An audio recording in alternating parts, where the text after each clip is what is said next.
Hello and welcome to a video summarising all the key quotes to memorise for the Power and Conflict anthology. My name is Barbara and in this video I'll give you a quick run through of all the main quotes, context and structure points that you need to memorise for your Power and Conflict exams. Now, the anthology has 15 poems, which is a lot, so I've limited the quotes to remember per poem to just 2 quotations. I'll show you how you can get the most out of each of the 2 quotations per poem, and for each poem I'll show you the kind of word level analysis you need to remember, as well as, of course, context. So let's begin. Now, the first poem in this collection is Ozymandias by Percy Shelley. In terms of structure, it's written in sonnet form, and contextually, and do bear in mind, of course, my notes are very shorthand.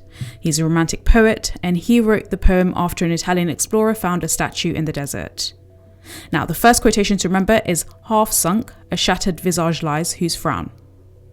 Now, in this quotation, you have caesura, so of course after sunk and lies, you have enjambment, and you also have the violent verbs. Of course, enjambment is at the end of frown, and the violent verb is shattered. Now, the second quotation to remember before you move on is King of Kings, ellipsis, then you select colossal wreck, boundless and bare. In this quotation, what you need to bear in mind is there's hyperbole, caesura, repetition and alliteration included. Now, for the second poem in this collection, it's London by William Blake. Now, structurally, do remember that it's written in 4 quatrains being 4-line stanzas, and it has a very consistent rhyming pattern, an A-B rhyming pattern. Contextually, do bear in mind that William Blake was a radical romantic poet who questioned church teachings and believed in the French Revolution. So he was hinting in this poem that perhaps the UK and London, when we think about the monarchy, needed its own similar revolution. Now, the first quotation to remember is marks of weakness, marks of woe. Now, this is really a good quote to remember because you can talk about repetition, which is present in this, so repetition of marks, you have alliteration, and you also have the semantic field of suffering, weakness and woe. The second quote to remember is curse, ellipsis, blights with plagues the marriage hearse. And of course, this one, you have a rhyming couplet, curse, at the end of the previous line, and it rhymes with hearse. You have oxymoron, marriage hearse and assonance of I.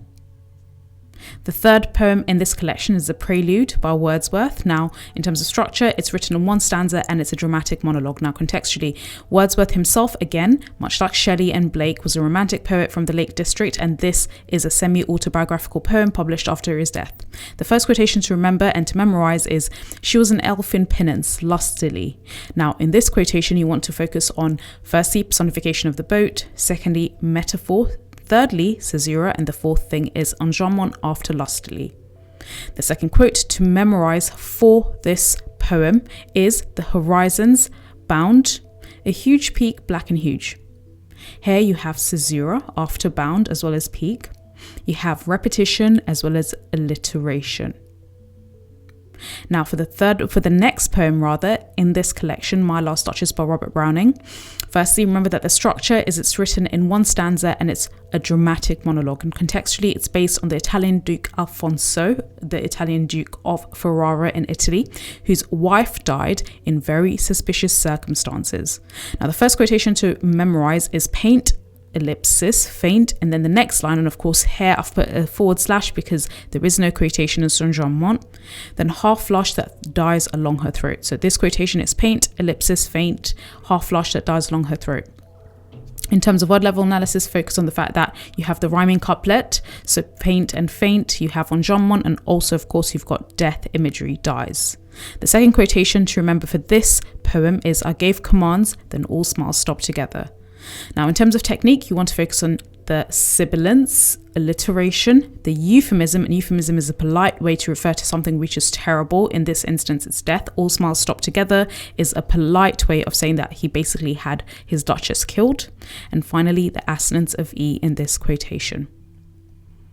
Now, the next poem in this collection, The Charge of the Light Brigade by Lord Alfred Tennyson. Now, structurally, this poem is written in 6 stanzas, and contextually, you want to remember that this poem is a tribute to the men who died in the Battle of Balaclava in 1854, which was part of the Crimean War. The first quote to remember is Into the Valley of Death. Now, firstly, this is a Psalm 23 reference. Yeah, I'll walk through the valley of the shadow of death in the Bible. The second element for this quotation to remember is the repetition in 3 stanzas. So the Into the Valley of Death is repeated 3 times within the poem. Moreover, you've got enjambment at the end of death and of course assonance of E. The second quotation to memorize is cannon to the right of them, cannon to the left of them, cannon behind them. Now for this quotation, you want to focus on repetition. You also have alliteration and you have violent imagery, the cannons, which are going to, of course, kill these men. Now, the next poem in the collection is Exposure, and this is of course by Wilfred Owen. Remember, structurally it's written in 8 stanzas, and contextually Wilfred Owen was a war poet and he of course died during the First World War, and this poem itself was written in the trenches of World War I, not long before he was killed in battle. The first quotation to remember is merciless iced east winds that knife, and the techniques to remember in the word level analysis is you've got personification in this quotation, so of course the winds are personified, you have enjambment at the end of knife, and sibilant sounds with S.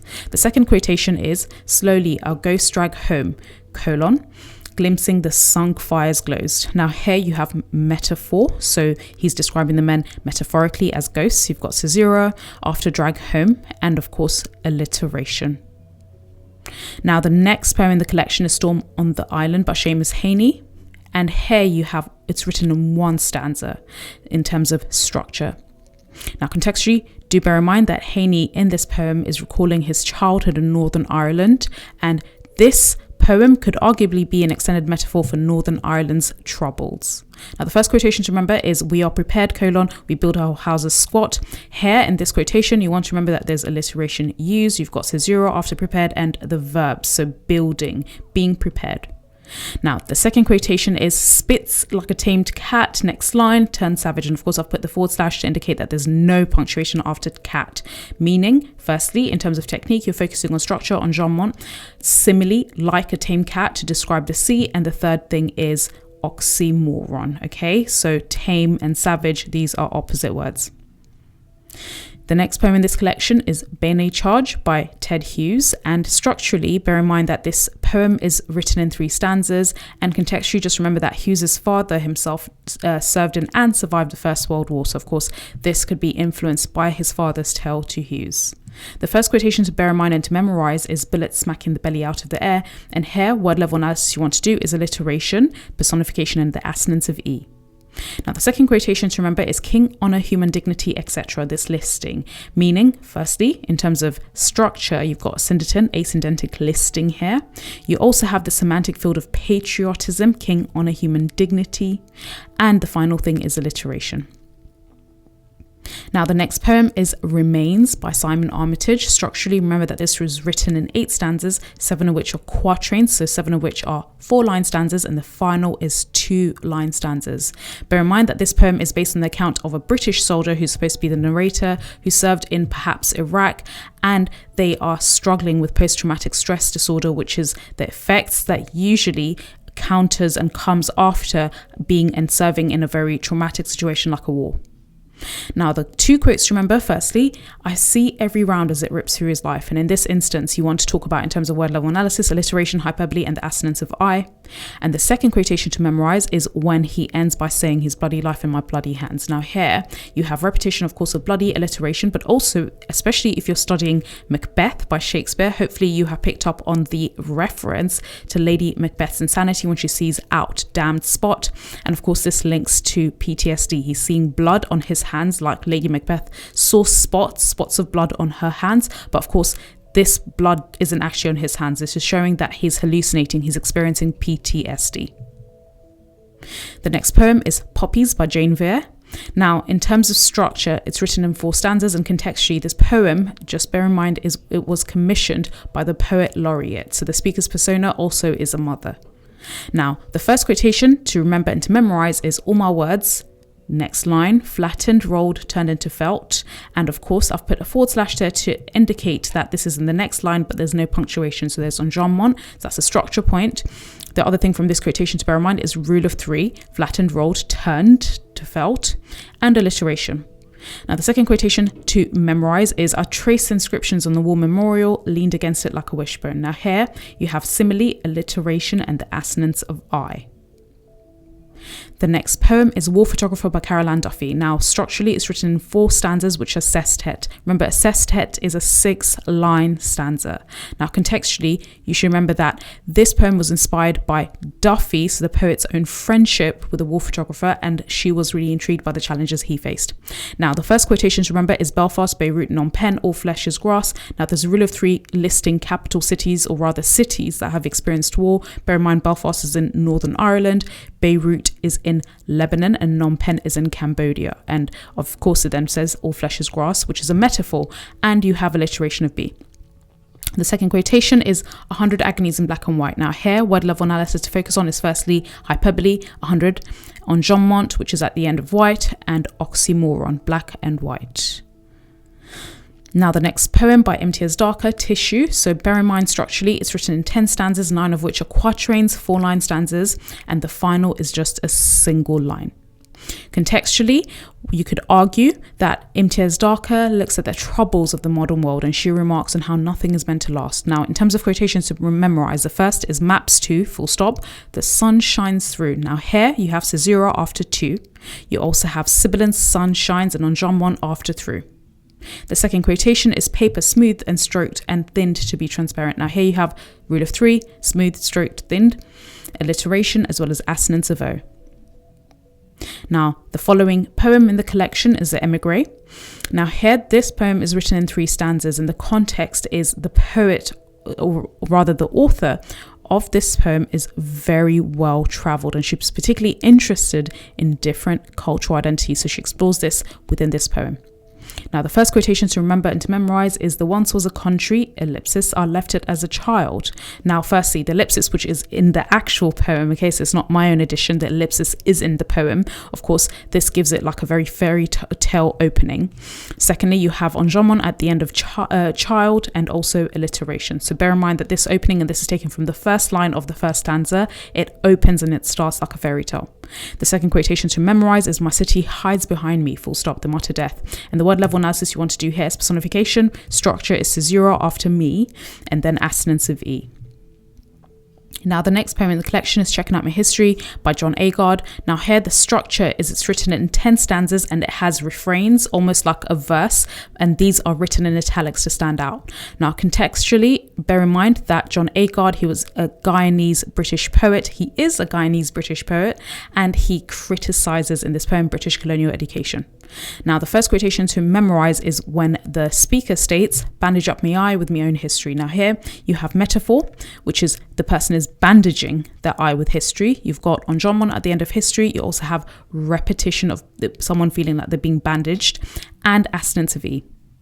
Now, the second quotation to memorize is, "Them tell me about Florence Nightingale, ellipsis," that's my addition, "but them never tell me about Mary Seacole." So firstly, bear in mind that there's this parallelism.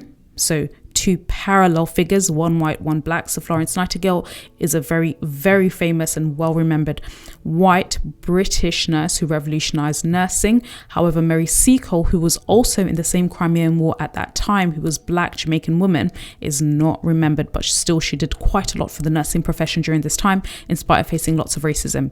So in terms of word level analysis, you want to remember for this quotation, remember there's repetition. You have proper nouns which contrast each other. So of course, Florence Nightingale and Mary Seacole, there's parallelism as I mentioned, and of course finally the assonance of E. Now, the final poem in this collection is Kamikaze, and bear in mind that it's written in 7 stanzas structurally, and contextually this poem refers to Japanese pilots who flew suicide attacks for Japan during World War II, and of course these suicide attacks were against the Allies, UK for instance, USA and so on. Now, the first quotation to memorize is "Fishes flashing silver as the belly swiveled towards the sun." Now, here word level analysis you want to do is the sibilance, alliteration, assonance of I, and war imagery, which is shown through silver. So we always associate, especially in war, silver with bullets. Now, the second quotation to memorize is "They treated him as though he no longer existed." Now, here, what you want to memorize is there's alliteration. There's also enjambment, which is at the end of existed. There is no punctuation. And finally, assonance of E. So that's all. If you found this video useful, don't forget we have an extensive English GCSE course packed with everything you need to know for the language and literature GCSE exams, plus lots of model answers that you can download with level 9 GCSE model answers that you can read and figure out and see how to write top responses to both the language and literature exams.